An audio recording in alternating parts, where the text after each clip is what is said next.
Dijimos que estábamos leyendo o vamos a leer Hechos capítulo 27 y nos vamos a ubicar en los versos 13 al 26. La predicación de hoy se titula La madre de todas las tormentas. Reconozco que ese no era el sermón que tenía planificado para hoy. El sermón que estaba planificado para hoy es el del próximo domingo. Pero tomando en cuenta lo que nos ha acontecido, estos últimos días difíciles que todos hemos vivido, me pareció adecuado buscar en las Escrituras algo que esté relacionado con las tormentas de la vida. Y al final de este sermón, vamos a encontrar la respuesta al título del sermón, que es la madre de todas las tormentas. Así que esté muy pendiente de cada cosa que estaremos hablando. Antes de ver el pasaje, déjeme recordarle algunas cosas. Yo no estuve durante el diluvio, pero podemos imaginarnos el color de los cielos antes de la lluvia que inundó todo el planeta. La Biblia dice que las cataratas de los cielos se abrieron para derramar esa cantidad de agua que cubrió todo el mundo. Así que el ambiente tuvo que ser como una tormenta. Lo que nos recuerda que desde el principio las tormentas han estado presentes en la vida de la humanidad y de los seres humanos, valga la redundancia. Otro episodio que está relacionado con las tormentas es el caso de Jonás. Sabemos que Jonás fue enviado a Nínive a predicar, él se opuso a hacerlo. Se montó en otra nave y cuando él estaba en esa nave huyendo de Dios y del llamado de Dios, dice la Biblia que se levantó una gran tempestad, una gran tormenta. Y los marineros y toda la tripulación iba a perecer, pero en el corazón de Jonás él sabía que se había equivocado y que unos inocentes hombres iban a pagar por su pecado. Y él no le quedó otra cosa que decirle a los marineros, échenme al mar porque esto es un castigo de Dios para mí. Otro episodio envuelto en una tormenta. Pero también tenemos el caso de los discípulos, al menos dos episodios importantes en los cuales en uno Jesús no estaba con ellos, sino que vino caminando sobre las aguas. Ese es el episodio famoso cuando Pedro sale de la barca diciendo, Señor, si eres tú, manda que yo vaya a donde tú estás. Y entonces Pedro salió caminando sobre las aguas como Jesús, pero luego su falta de fe y su temor hizo que se hundiera. Pero en otro episodio, Jesús estaba en la barca y a pesar de que había una tormenta encendida, Jesús yacía durmiendo en la popa de aquella barcaza, mientras que los hombres desesperados sentían que todo se acababa aquella noche. Y en medio de esa tormenta, Jesús se levanta o lo levantan y le dicen, Señor, perecemos, ayúdanos. Y Jesús les dice, hombres de poca fe. Se paró en la punta de la barca y con la autoridad de Dios, porque Él es Dios, dijo, calla, enmudece. Y se hizo bonanza inmediata. Porque Dios es el Dios de las tormentas. Y también, y es lo que nos ocupa y nos lleva al mensaje de hoy, los naufragios, las tormentas, porque casi siempre los naufragios suceden en medio de una tormenta, caracterizaron la vida de Pablo. Pablo al menos estuvo en 4 naufragios. 3 antes del que vamos a leer hoy y 4 el que vamos a leer hoy. Y lo sabemos porque en 2 Corintios capítulo 11, él habla de que ya ha estado en 3 naufragios y esa carta fue escrita antes de esto del libro de los Hechos. Es decir, que la vida de este hombre, siervo de Dios, estuvo rodeada de tempestades y de tormentas. Dicho esto, nos ubicamos en el texto y antes de leerlo, déjenme decirles lo siguiente. Pablo está finalizando sus libertades como misionero. Ha sido puesto preso, estuvo bastante tiempo en Jerusalén en medio de un debate de quién lo juzgaba hasta que él exige ser juzgado por César en Roma. Y a las autoridades judías y a las autoridades romanas de Judea no le quedó otra cosa que enviarlo a Roma. Y lo mandan por donde se enviaba a las personas, por mar. Él tenía que atravesar desde Jerusalén, atravesar el Mediterráneo e ir a Europa e ir hacia el oeste, hacia Italia. Todo eso a través del mar. No habían aviones en la época. Así que él toma estos barcos no por su propia decisión, sino porque él va acompañado de una guardia que lo lleva preso, cautivo, para ser presentado a César. Y en esa travesía tuvieron que cambiar varias veces de nave. Y ahora Pablo está en una embarcación que se dirige hacia Italia, pero está atravesando por diversas dificultades. Allí Lucas, que es un excelente narrador, nos describe incluso términos que solamente la gente del mar conoce. Por ejemplo, ahí dice en alguna parte del texto que ellos navegaron a sotavento, es decir, en contra del viento. Pero también nos dice que en algún momento tuvieron que bajar las velas y dejarse llevar por la corriente. Todo esto lo menciono para que en nuestra mente y mientras que escuchamos este sermón entendamos que Pablo y su gente y quienes les acompañaban, incluso sus captores y sus vigilantes, están inmersos en un ambiente tormentoso en el mar. Mire, yo no he navegado mucho, pero las pocas veces que lo he hecho, las pocas veces que he estado en el mar adentro, donde no hay sino pies y pies, metros y metros y metros hasta el fondo, realmente causa temor el solo hecho de pensar que nos pudiésemos quedar en ese lugar y hundirnos en ese lugar. Además de eso, estamos hablando de navegación a oscuras. Porque cuando una tormenta llega a tu vida, lo más difícil de esa tormenta es que sientes que la oscuridad te envuelve. Y ese es precisamente, en forma literal, lo que le estaba pasando a estos hombres. Pero hay algo que vamos a destacar del sermón y que vamos a destacar del pasaje.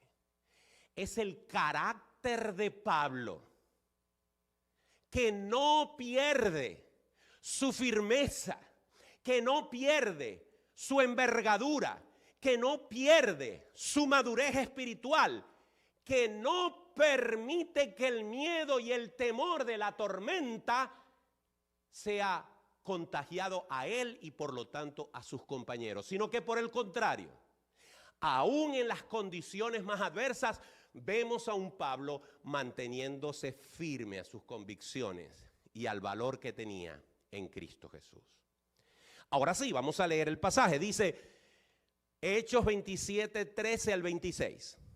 Y soplando una brisa del sur, pareciéndoles que ya tenían lo que deseaban, levaron anclas e iban costeando Creta. Pero no mucho después, dio contra la nave un viento huracanado llamado Euroclidón. Y siendo arrebatada la nave, y no pudiendo poner proa al viento, nos abandonamos a él y nos dejamos llevar. Y habiendo corrido a sotavento de una pequeña isla llamada Clauda, con dificultad pudimos recoger el esquife. El esquife es un bote que va adosado, pegado a la nave principal. A veces va junto con la nave en el agua, a veces lo recogen, como es el caso. Versículo 17. Y una vez subido el esquife a bordo, usaron de refuerzos para ceñir la nave. Es decir, usaron este barco pequeño para reforzar a la grande. Y teniendo temor de dar en la sirte, arriaron las velas y quedaron a la deriva. Pero siendo combatidos por una furiosa tempestad, al siguiente día empezaron a alijar, es decir, empezaron a tirar cosas de la nave. Y al tercer día, con nuestras propias manos, arrojamos los aparejos de la nave. Y no apareciendo ni sol ni estrellas por muchos días y acosados por una tempestad no pequeña, ya habíamos perdido toda esperanza de salvarnos. Observen cómo es constante las tempestades que persiguen a esta misión. Entonces Pablo, versículo 21, como hacía ya mucho que no comíamos, puesto en pie en medio de ellos, dijo: habría sido por cierto conveniente, oh varones, haberme oído y no zarpar de Creta, tan solo para recibir este perjuicio y pérdida. Pero ahora os exhorto a tener buen ánimo, pues no habrá ninguna pérdida de vida entre vosotros, sino solamente de la nave.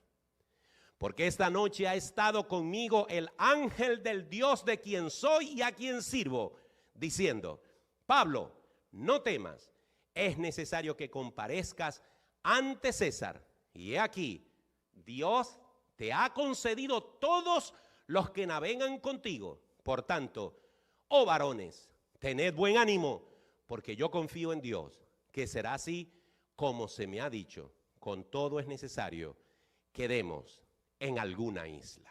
Oremos.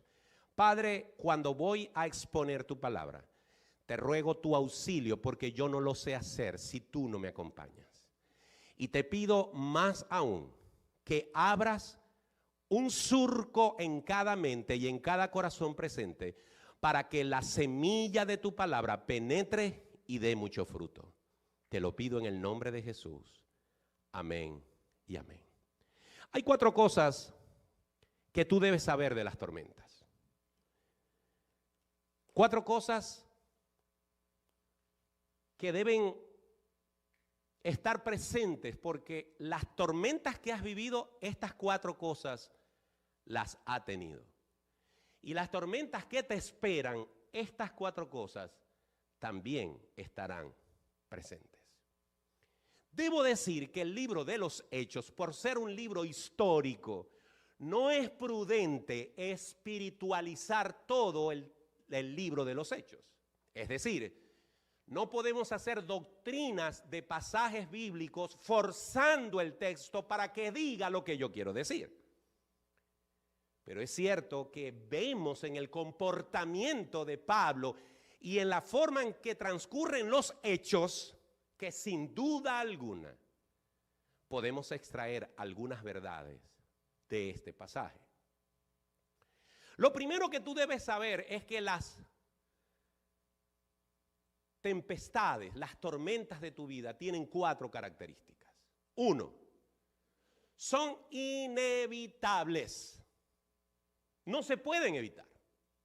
No hay forma de que tú puedas vivir sin tener problemas, tormentas, tempestades en tu vida. En segundo lugar, son necesarias. Te pueden ayudar. Pueden ser de utilidad para ti. Tercero, se pueden resistir. No son dadas a quien no las pueda resistir. Y cuarto, son limitadas, es decir, son finitas, es decir, tienen fin, no son eternas. Tienen su caducidad, tienen en algún momento el fin de ellas. Son 4 cosas que tú debes recordar. Vamos con la primera. Son inevitables por 2 razones. Primero, porque muchas tempestades las causamos nosotros mismos. Es decir, muchas de las tormentas que has atravesado, que estás atravesando y que vas a atravesar, tú las causaste porque metiste la pata. Pecaste, fallaste, te equivocaste, tomaste malas decisiones y ahora la tormenta te ha golpeado, está afectando tu vida. Pero hay personas que no. Hay personas que piensan que lo malo que le está pasando es porque Dios se lo ha enviado. Pero no, revisa bien, sé objetivo y reconoce, como dice la Escritura en Gálatas 6:7, no os engañéis. Dios no puede ser burlado, pues todo lo que el hombre sembrare, eso también segará. No aspires recoger manzanas si sembraste limones. No te engañes. Una de las cosas que ayuda a salir de las tormentas es reconocer que esa tormenta que puedes estar atravesando, tú la causaste por tu pecado y lo primero que tienes que hacer es arrepentirte. Pedir perdón, sentir dolor por haberle fallado a Dios y decir, Señor, sé que estoy cosechando lo que sembré, perdóname. Un corazón contrito, un corazón triste, un corazón arrepentido, el Señor no lo rechaza. Pero también las tormentas son inevitables porque tú no cometiste ningún error. Tú no hiciste nada para estar en esa situación. Te pasó lo que te pasó porque Dios así lo quiso. En el primer caso, vemos que esta tormenta y esta circunstancia por la que está pasando Pablo es porque unos hombres confiados en sí mismos no le hicieron caso. Si usted observa el versículo 21, mire lo que Pablo dice allí. Entonces Pablo, como hacía ya mucho que no comíamos, puesto en pie en medio de ellos, dijo, habría sido, por cierto, conveniente, oh varones, haberme oído y no zarpar de Creta, tan solo para recibir este perjuicio y pérdida.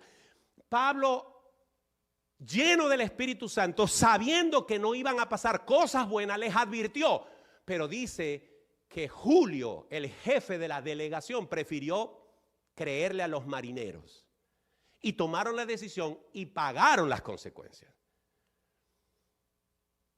Pero pueden llegar tormentas a tu vida que tú no las provocaste,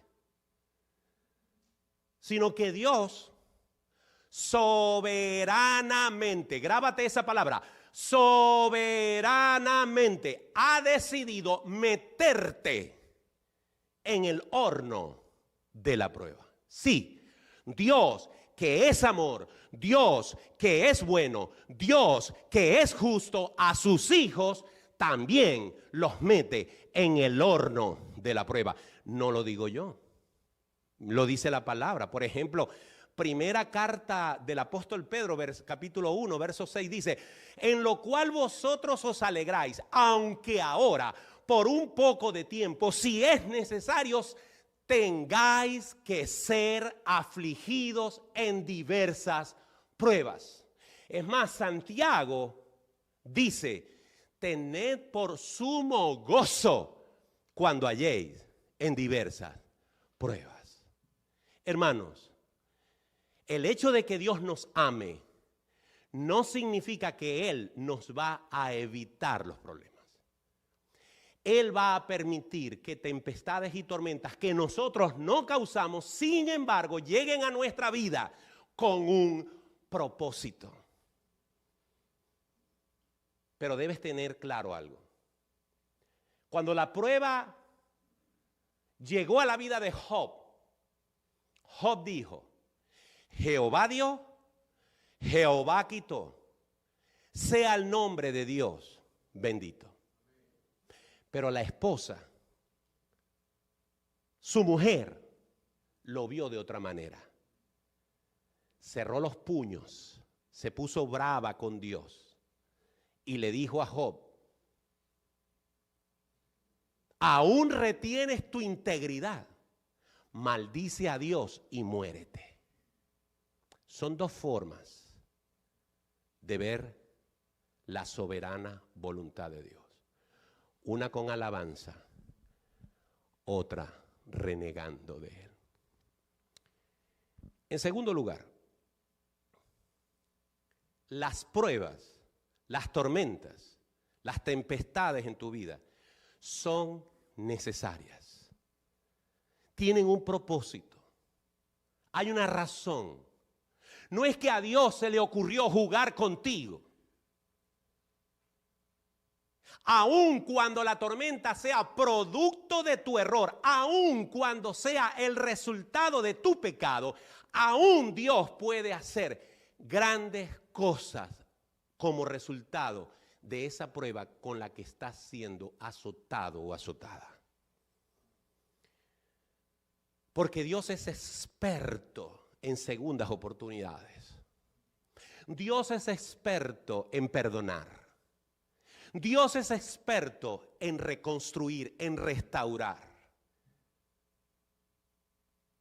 Si le puso carne a los huesos de Ezequiel, de la profecía de Ezequiel, puede hacer cosas maravillosas en tu vida, en medio de tu tormenta.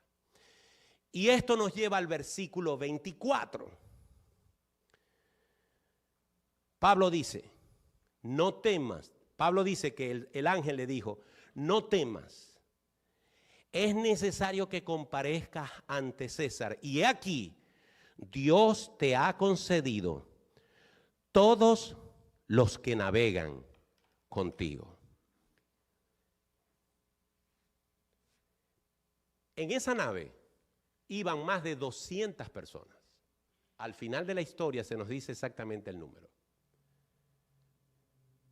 Todos ellos, sin saberlo, aún los que llevaban encadenado a Pablo, sin saberlo, sobrevivieron porque Dios tenía un propósito con Pablo. Pablo, en el capítulo 16, en el capítulo 19, en el capítulo 23 de Hechos, Dios le dice a Pablo que él va a ir a Roma. Y ahora se lo vuelve a decir, vas a llegar a Roma. Es decir, ninguna de estas tormentas, ninguna de estas tempestades van a frenar el propósito que yo tengo contigo. Yo quiero decirte algo, hermano, hermana, amigo, amiga. Nada acontece en tu vida sin un propósito. Dios tiene un plan para ti. Hay un objetivo, hay una meta. Abrázate a esa esperanza. Como me decía el pastor Marcos ayer cuando hablaba con él, por algo que está aconteciendo en su vida. No pregunto por qué, sino para qué. Miremos lo que dice Pedro. Carta número 1 de Pedro, capítulo 1, verso 7. Para que sometida a prueba vuestra fe, mucho más preciosa que el oro, el cual aunque perecedero se prueba con fuego, sea hallada en alabanza, gloria y honra cuando sea manifestado Jesucristo. Ay, hermanos. ¿Cuánto valor le damos al oro? ¿Cuánta pasión, interés tienen algunas personas por mostrar el oro? hay una obsesión con ese metal precioso. Pero Pedro dice que la fe tuya, la fe verdadera, la fe salvadora, la fe de un hijo de Dios, la fe que te da salvación y vida eterna, la fe que te justifica, la fe que te hace una nueva criatura, esa fe puede y vale más que todo el oro de la tierra. Y si el oro, que vale menos, para hacerlo más puro, lo meten en el fuego para sacarle la basurita y hacerlo más y más puro, pues el Señor dice: yo tu fe la voy a meter en el horno de la prueba, voy a ponerte en el ojo de la tormenta, porque quiero sacar lo mejor de ti.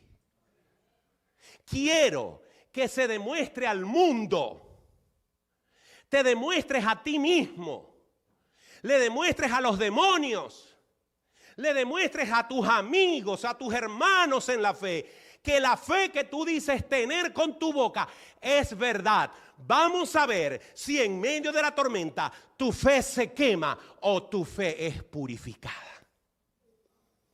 Sí, las tormentas son necesarias. Y las tormentas sacan a flote 4 cosas. Primero, nos muestran qué limitados somos, cuánto dependemos de Dios. En estos días de tormenta, todos los generadores salieron a flote. Todos los Playwall se acabaron. Todos los recursos y cosas que se pueden hacer para recibir una tormenta se pusieron en órbita. La gasolina se acabó. Las pimpinas, no sé cómo le dicen ustedes, los pomos, no sé cómo lo llaman a esos garrafones de gasolina. Todo el mundo tenía uno en la mano. Porque tenemos que buscar nuestros recursos para resistir la tormenta. Pero ¿qué pasa cuando tus recursos no alcanzan, si no solamente es la mano de Dios la que puede detenerla? Antes de llamar a Jesús en la barca, Señor, perecemos, los marineros, los discípulos, querían salvar la barca. Cuando se dieron cuenta que no lo iban a poder hacer, fueron y llamaron a Jesús. Y eso pasa con nosotros, hermanos, que nos acordamos de Dios solo cuando ya no tenemos otra opción.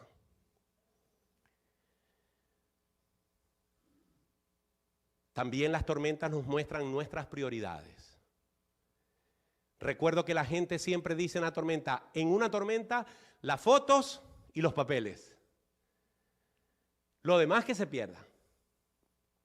Cuando fui a que Irma a su casa, me dijo: aquí tengo mi cofrecito con los documentos y mis álbumes de fotos.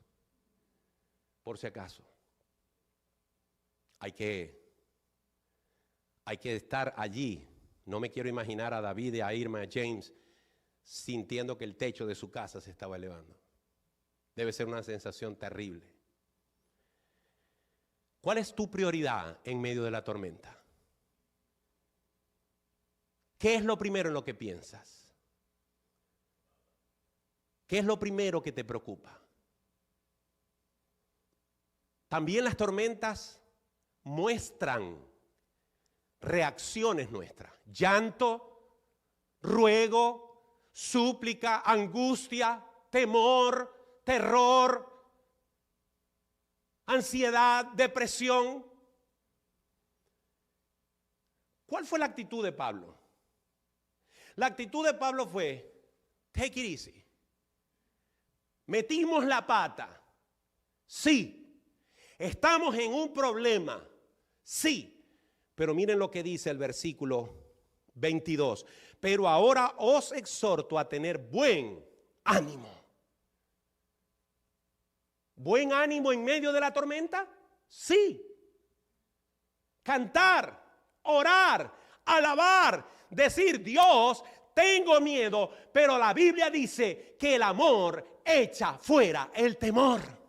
Y yo quiero llenar mi mente y mi corazón de tu amor, de tus promesas, y yo voy a cimentar mi mente y mi corazón en tu palabra. Que la tribulación llegue, pero que la angustia no te arrope. Y las tormentas sacan a la luz tus convicciones. ¿De qué estás convencido? Tus valores, tu fe.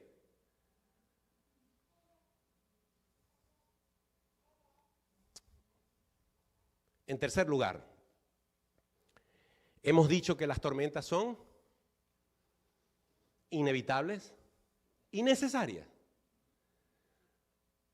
Inevitables porque te va a pasar porque sí, o porque metiste la pata o porque Dios quiso. Necesarias porque fortalecen tu fe o muestran de qué está hecha tu fe. Pero las pruebas son resistibles, se pueden resistir. Y esto me lleva a lo que dice 1 Corintios, capítulo 10, versículo 13, donde dice: no os ha sobrevenido, escuche bien, no os ha sobrevenido ninguna tentación, entre paréntesis prueba,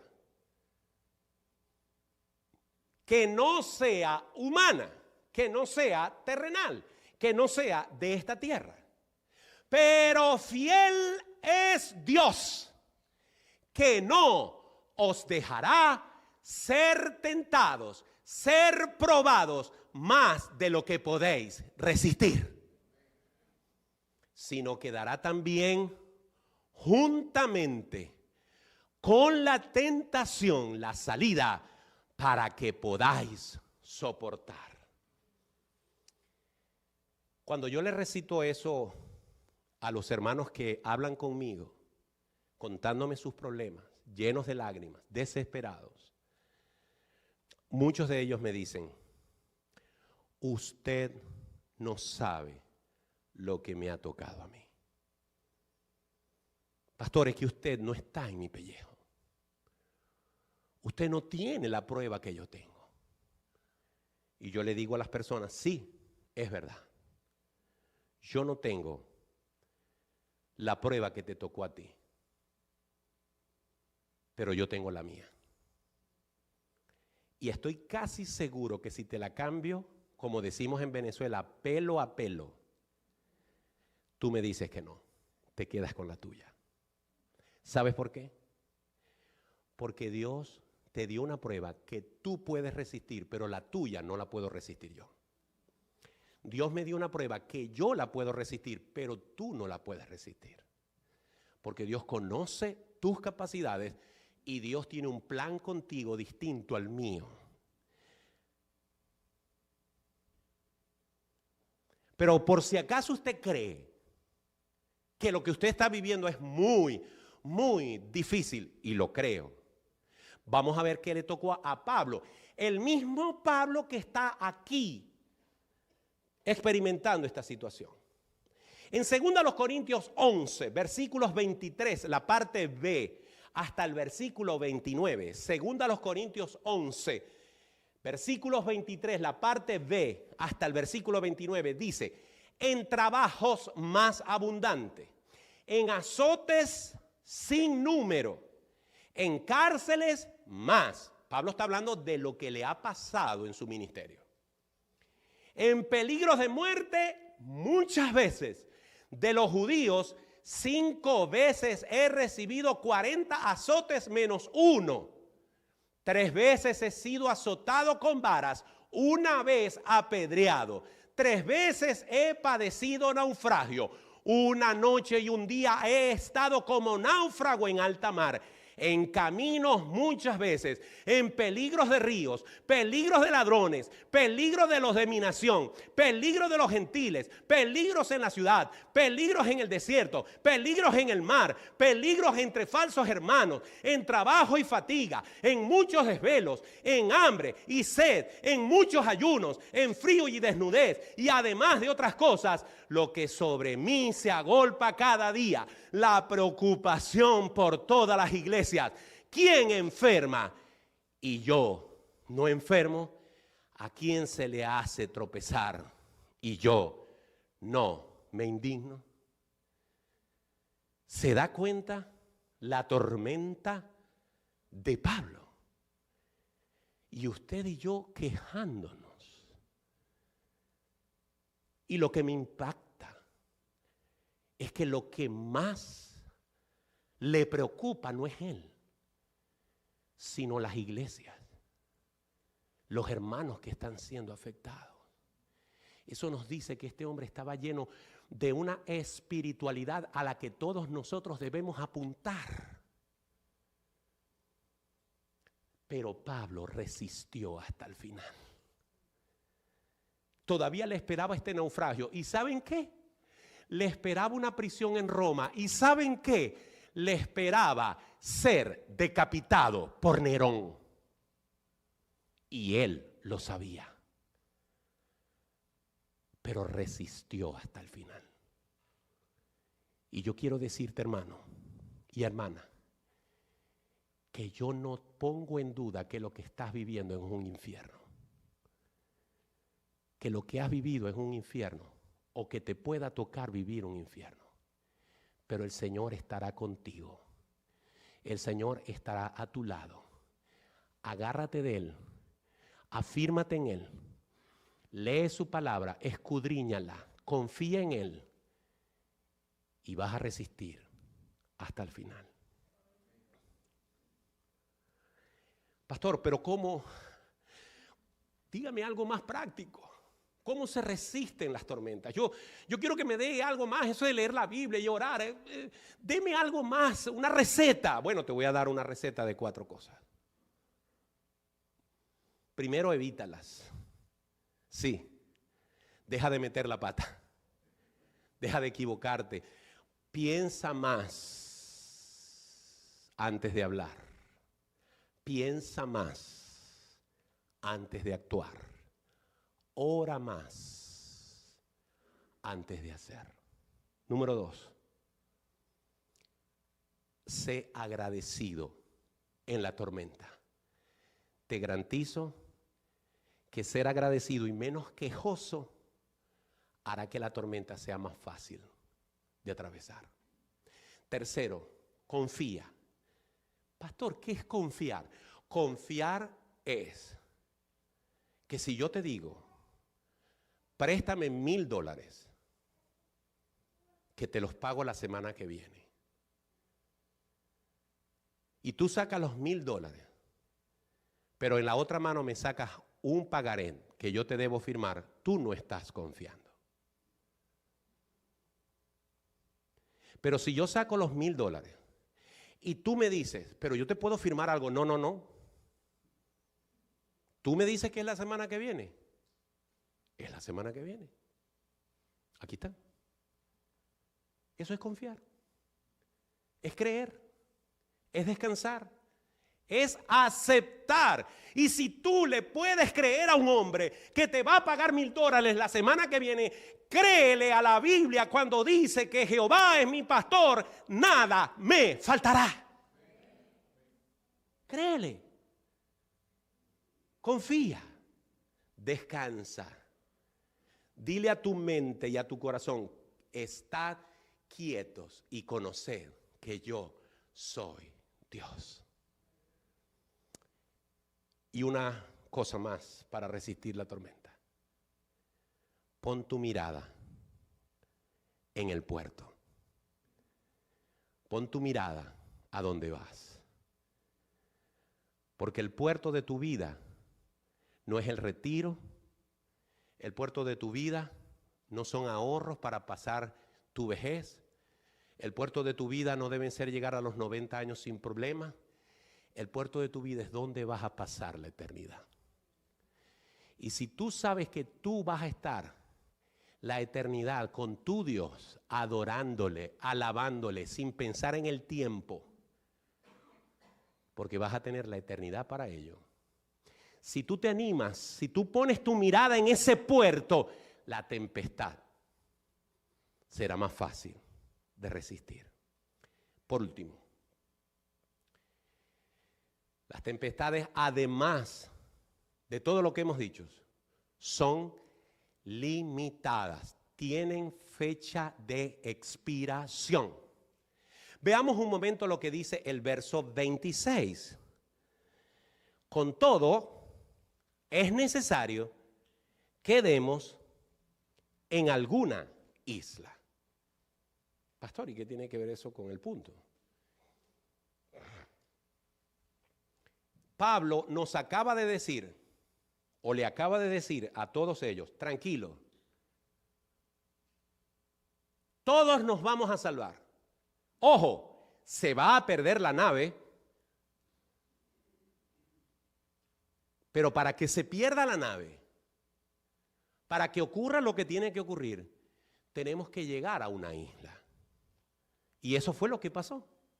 Siguieron navegando, no tengo tiempo para ahondar en el pasaje, pero si usted lo hace en su casa se dará cuenta que se fueron acercando a la costa y la nave se rompió. Y muchos quisieron escapar y al final todos se agruparon.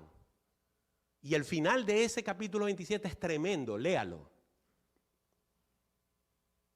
Pero Pablo dice, es necesario que demos con una isla. Y yo quiero que sepas que hay tormentas breves en tu vida, corticas. Duran días, horas, semanas. Hay otras que duran años. Y te voy a decir algo. Hay tormentas que no se van a acabar en esta vida.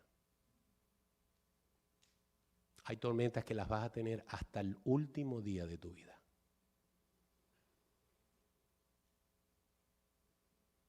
Pero si confías en Dios, la vas a resistir.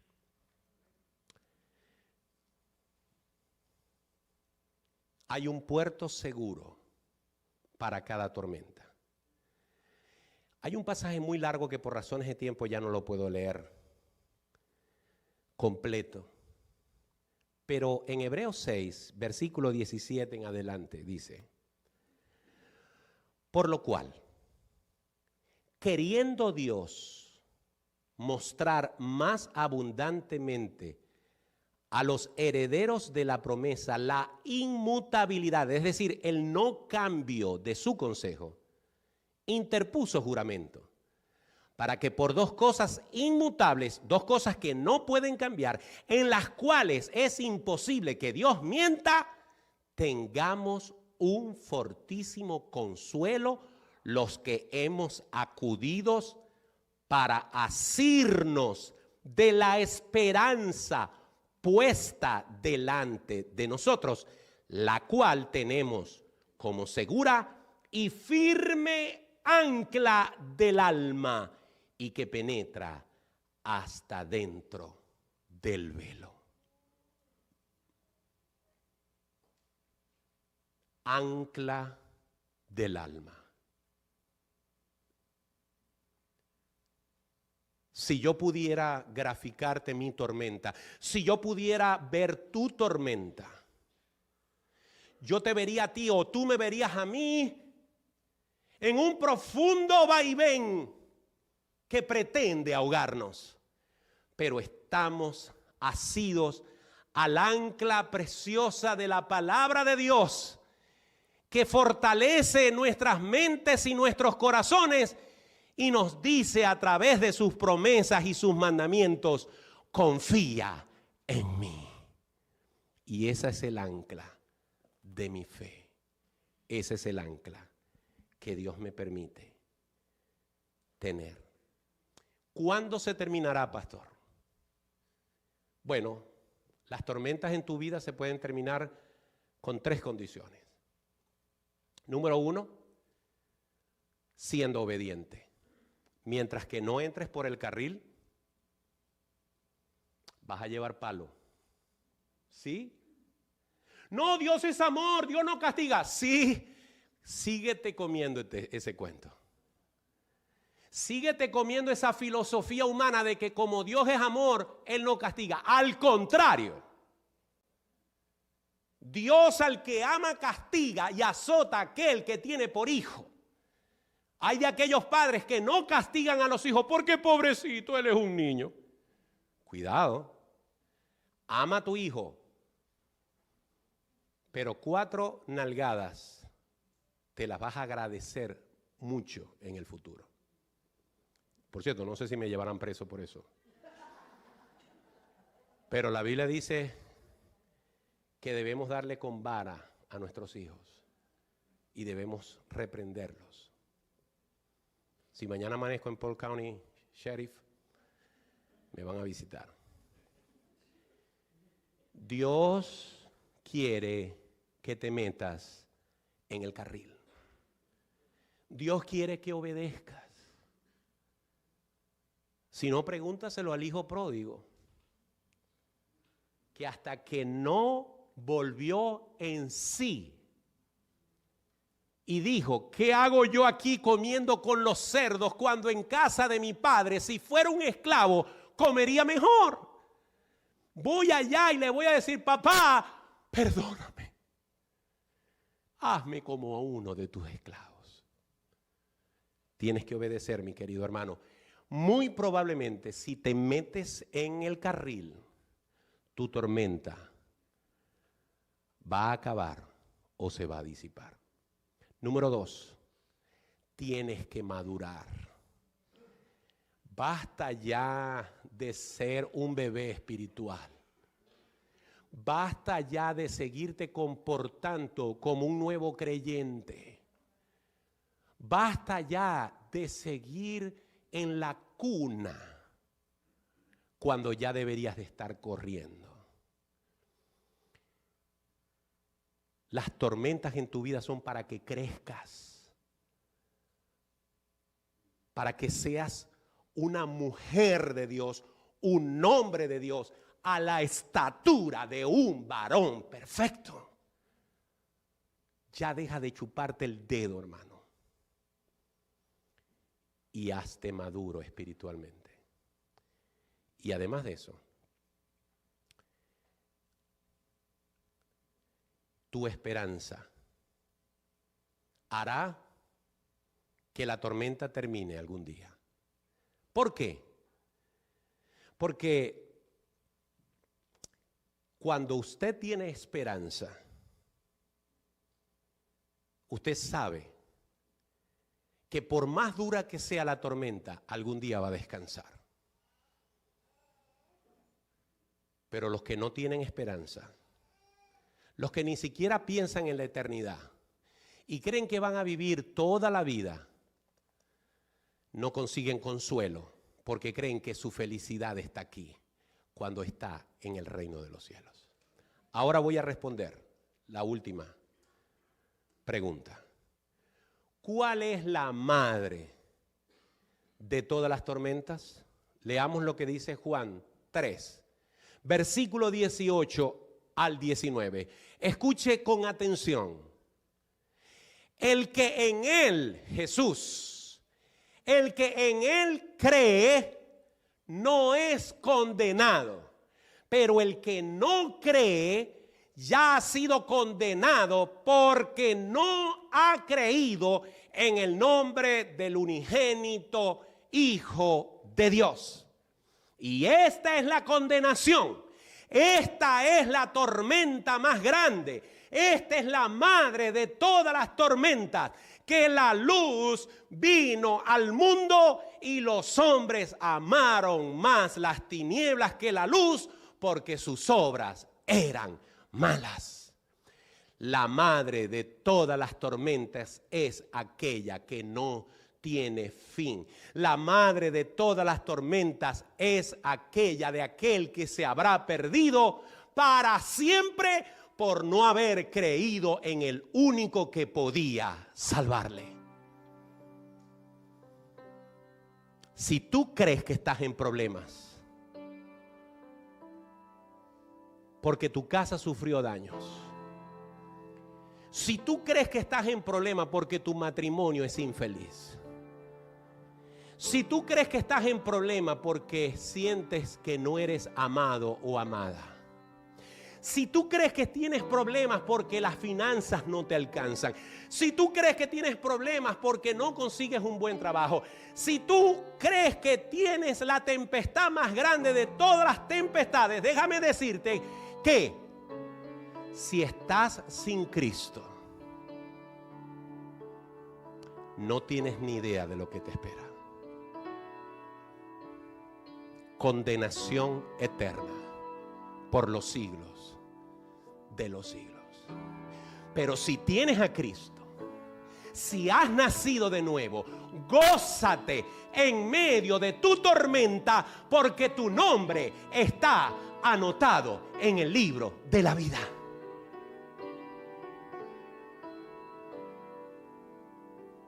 Hay una canción que quiero que cantemos. Pongámonos de pie. Esperar en ti, difícil sé que es. Mi mente dice no, no es posible. Pero mi corazón confiado está en ti. Tú siempre has sido fiel, me has sostenido y esperaré pacientemente, aunque la duda me atormente, yo no confío con la mente. Lo hago con el corazón y esperaré en la tormenta. Aunque tardare tu respuesta, yo confiaré en tu providencia. Tú siempre tienes el control. Creo que cometería un grave error si yo me voy de este lugar y no te hago un llamado. El primer llamado es para los que no tienen a Cristo como su Señor y Salvador. Algunos lo llaman meterse evangélico. Otros lo llaman meterse a una religión. Pero déjame decirte que hay una simple cosa que debes saber. Tú eres un pecador como yo. Y la Biblia dice que tus pecados te tienen separado de Dios, perdido, perdida. No importa si eres una buena persona, no tengo dudas de que eres una buena persona. Pero créeme que no te va a alcanzar el ser una buena persona cuando estés delante de Dios. No te va a alcanzar. Solamente la sangre de Jesucristo derramada en la cruz del Calvario puede borrar, puede pagar, puede limpiar tu pecado para siempre, los pasados, los presentes y los futuros.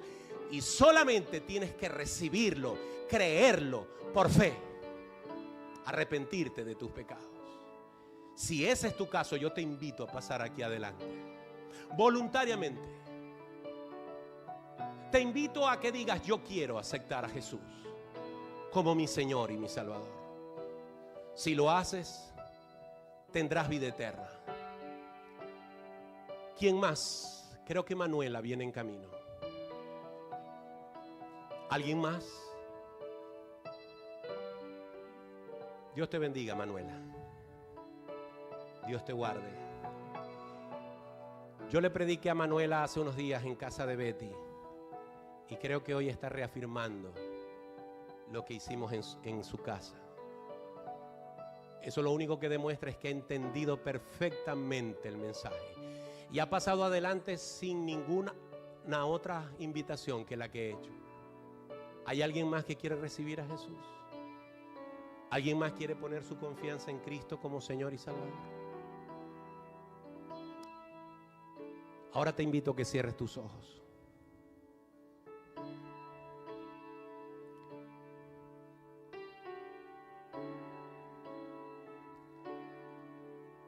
Yo te invito a que cierres tus ojos. Y te voy a pedir algo que es muy difícil. Piensa en tu tormenta, la que estás viviendo ahora.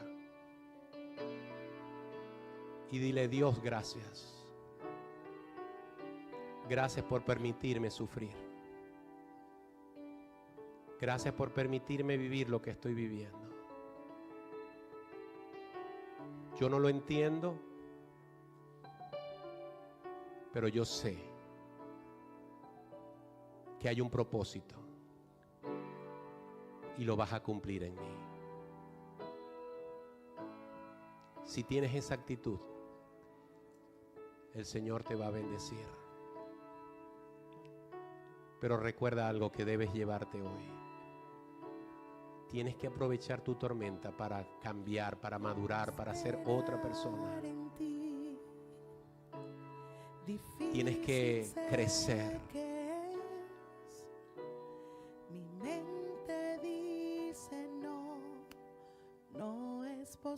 Señor, en esta hora te quiero dar gracias por la vida de Manuela. Te quiero dar gracias por su valentía al pasar al frente y confesar a Jesucristo como el Señor y Salvador de su vida. Gracias porque lo hizo hace algunos días en casa de Betty y hoy lo está reafirmando. Gracias por su vida. Y te quiero pedir por su hija Raquel, por su otra hija, por su yerno, por su hogar, por las necesidades que están experimentando. Permite que ellos las puedan solucionar. Y permite que Manuela pueda crecer en la fe de nuestro Señor Jesucristo. Y permite que nosotros podamos cuidarla para que pueda crecer a la estatura de un varón perfecto. Bendice a los hermanos, bendice a la familia Asensio. Provee lo que necesitan para poder arreglar el problema de su casa. Bendice a cada hermano y a cada hermana de esta iglesia con problemas y dificultades de diversa índole. Y dales una salida a su tormenta. Te lo pido y te lo ruego en el nombre de Jesús. Amén y amén. Antes de salir, terminemos de cantar esta canción y yo les voy a esperar en la puerta.